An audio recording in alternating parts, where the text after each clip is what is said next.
Assalamualaikum warahmatullahi wabarakatuh. Pemirsa channel Gus Gaul yang dirahmati Allah Subhanahu wa taala. Gimana, sudah ngopi hari ini? Pastinya mudah-mudahan bisa enjoy dalam kehidupan. Walaupun ada masalah tetap santai. Jangan terlalu memikirkan masalah kita yang kadang terbawa dalam tidur kita, akhirnya tidurnya tidak nyenyak. Hari ini saya mau membahas terkait ketindian. Ketindian itu dalam medis itu ketika seseorang dalam waktu tidur itu otaknya masih terjaga, tapi badannya itu sudah tidak bisa bergerak, atau sudah capek tapi otaknya masih bekerja dengan semangat. Akhirnya otaknya masih bekerja dengan maksimal, tapi badan sudah tidak memungkinkan untuk mengejar otak tersebut. Akhirnya kejadiannya otaknya masih bekerja, badannya akhirnya tidak bisa bergerak sama sekali.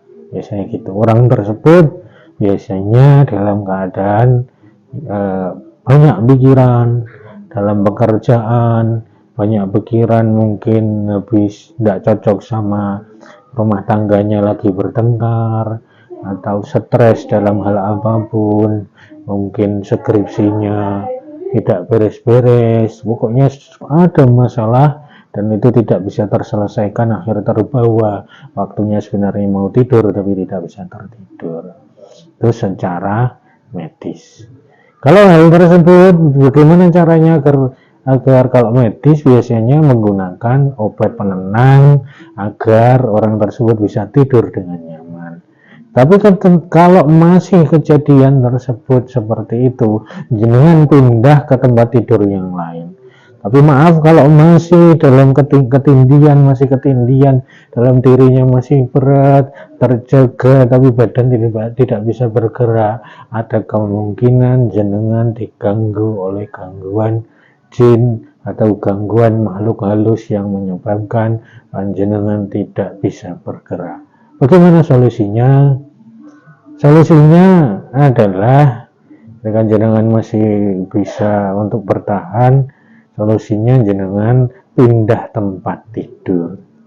Ketika masih diganggu, merasa ketindian, jenengan ambil wudhu, kemudian dalam diri panjenengan berniat untuk bersuci dohir batin agar terhindar dari gangguan jin yang menyebabkan panjenengan itu was-was dalam kehidupan panjenengan semua. Itu. Terus bagaimana sebelum tidur agar tidak ketindian dalam tidurnya, agar terjaga dan tidurnya itu bisa maksimal? Sebelum tidur jangan lupa berdoa sebelum tidur.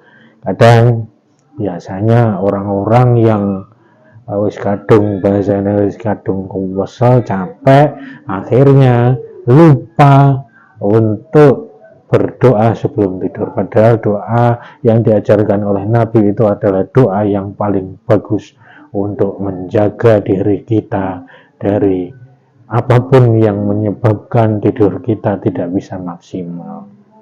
Terus kemudian setelah jenengan baca doa sebelum tidur, yaitu Bismikallahumma ahya wa bismika amut, itu adalah doa untuk perlindungan masih hidup dan juga ketika jenengan sudah tidak terjaga. Terus berikutnya, bagaimana cara yang berikutnya agar terhindar dari godaan jin, agar tidak kelindian?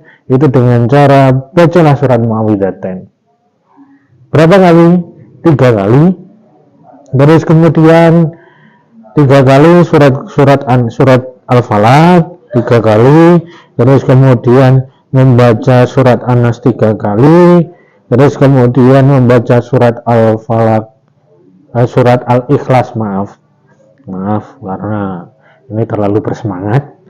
Membaca surat Al-Ikhlas 3 kali.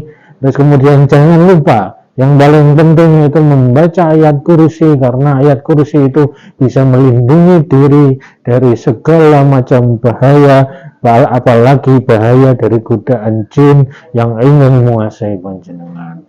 Setelah selesai hal tersebut, ini yang saya dapat amalan dari guru saya agar terhindar dari gangguan jin yang bisa melindih, atau bahasa Jawanya itu kelindian, atau bahasa Indonesianya ketindian.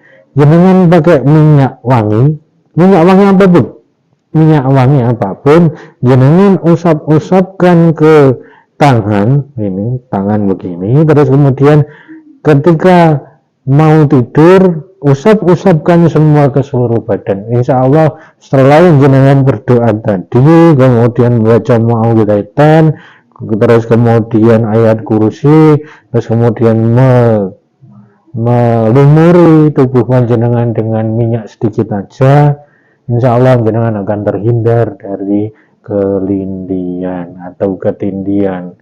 Mudah-mudahan kita terselamatkan, hidup kita bisa tenang, baik itu dalam keadaan masih terjaga atau tertidur. Mari kita berdoa agar kita terhindar dari semua mara bahaya yang menjadikan kita tidak sehat, menjadikan kita ragu-ragu, was-was, dan juga menjadikan diri kita menjadi orang-orang yang akhirnya orang tersebut tidak nyaman dengan tubuhnya sendiri. Mari kita berdoa bersama-sama. Allahumma shalli ala sayyidina Muhammad wa ala ali sayyidina Muhammad. Alhamdulillahirabbil alamin. Hamdan naimin hamdan syakirin wa ni'mal mazida. Rabbana ighfir lana dzunubana wa liwalidina warhamhuma kama rabbayana shaghira. Ya muqallibal qulub tsabbit qulubana ala dinik ya Allah. Allahumma inna na'udzubika minal fitnatil mahya'i wal mamati wa min fitnatil masya'i wal mamati wa min fitnatid dunya wal akhirah wa min fitnatil masyihid dajjal. Rabbana atina fid dunya hasanah wa fil akhirati hasanah wa qina adzabannar. Subhana rabbika rabbil izzati amma yasifun. Salamun alal mursalin walhamdulillahi rabbil alamin. Cukup sekian, tetap semangat, jangan patah arang, tetap menjadi orang-orang yang sehat dan beribadah, selalu beribadah dan dengan keyakinan yang semaksimal mungkin menuju ridha Allah Subhanahu wa taala. Wa akhiran, assalamualaikum warahmatullahi wabarakatuh.